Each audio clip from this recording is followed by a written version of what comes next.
តែជាក្មេងស្រីម្នាក់ដែលមានក្តីសម័យនិងគិតថាថ្ងៃណាមួយនឹងមានអ្វីដែលខ្លួនឯងចង់បានដែលជាក្តីសម័យរបស់ខ្លួនឯង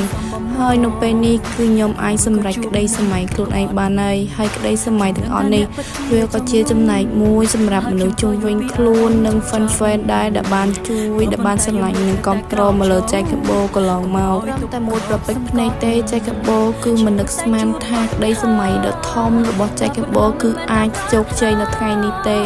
ហើយវាក៏ជាសមិទ្ធផលមួយដែលមានការស្រឡាញ់និងចូលចិត្តគាំទ្រពីសំណាក់ fan Jacob Ball និងមនុស្សជុំវិញខ្លួន Jacob Ball ពិតជាអរគុណទៅកាន់ fan Jacob Ball ខ្លាំងមែនទែនសម្រាប់ការគាំទ្រសម្រាប់ការស្រឡាញ់មកលើ Jacob Ball មិនថារាល់វីដេអូដែល Jacob Ball ផុសក៏តែងតែ like តែងតែ comment តែងតែជួយ repost share អ្វីក៏ដោយឲ្យតែយើងដាក់ចិត្តដាក់កាយថាយើងចង់ធ្វើថាយើងអាចធ្វើបានថ្ងៃណាមួយគឺយើងនឹងជោគជ័យហើយយើងនឹងអាចធ្វើវាបាន Jacob Ball គឺធ្វើវាបានហើយទាំងអស់នេះគឺពិតជាអរគុណទៅកាន់ fan Jacob Ball ខ្លាំងមែនទែន Jacob Ball គឺមិនដែលភ្លេច fan Jacob Ball ទេព្រោះសមិទ្ធផលនេះគឺស្ទើរតែបានមកពីការគាំទ្រស្រឡាញ់របស់ fan ទាំងអស់គ្នា